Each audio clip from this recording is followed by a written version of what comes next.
statement. Thank you, Mr. Chairman.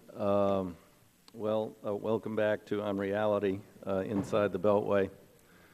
The week before we adjourned, we spent quite some time on the floor on a number of so-called Endangered Species Act reforms. Perhaps the most nonsensical of those was the one that said that any data submitted by any tribe, county, state, or city would be deemed to be the best available scientific and commercial data. Of course, as I pointed out at the time, there's a real-time conflict between Oregon and Washington about spills on the Columbia River, ongoing litigation, and that's been going on over more than a decade, which has a potentially critical impact on ratepayers in the Pacific Northwest.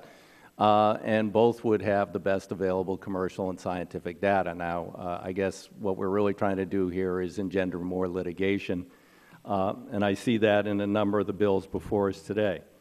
As the chairman pointed out, the act has expired, and I would agree that the act needs to be updated with what we've learned in the last 50 years or so about dealing with endangered species, particularly those which share habitat.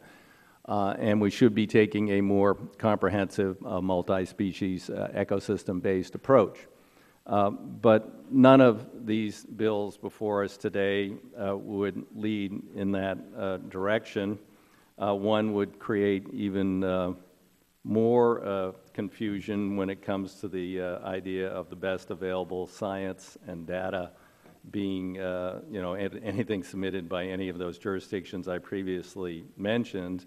But now we're going to have yet a new way of determining what's the best scientific data, which would, of course, contradict the bill that just passed the House last week, or last month, which isn't going anywhere. But here we are again today, see if we can waste some more time. Meanwhile, the West is on fire. The Forest Service has notified us that they will run out of money in the very near future. What that means is they will borrow from their fuel reduction accounts and stop projects that could mitigate or prevent or lessen the severity of future fires. There is bipartisan, bicameral legislation is supported by the President of the United States, probably the rarest damn thing around here, rarer than any of the endangered species we're talking about, is something that Democrats, Republicans, House, Senate, and the President agree on, which is a better way to deal with these fires, to give them, the Forest Service and the BLM, the tool they need over time. This committee has not seen fit to hold a single hearing on this issue, not one. But here we are on the 5th, 10th, or 27th hearing on ESA gutting bills that are going nowhere.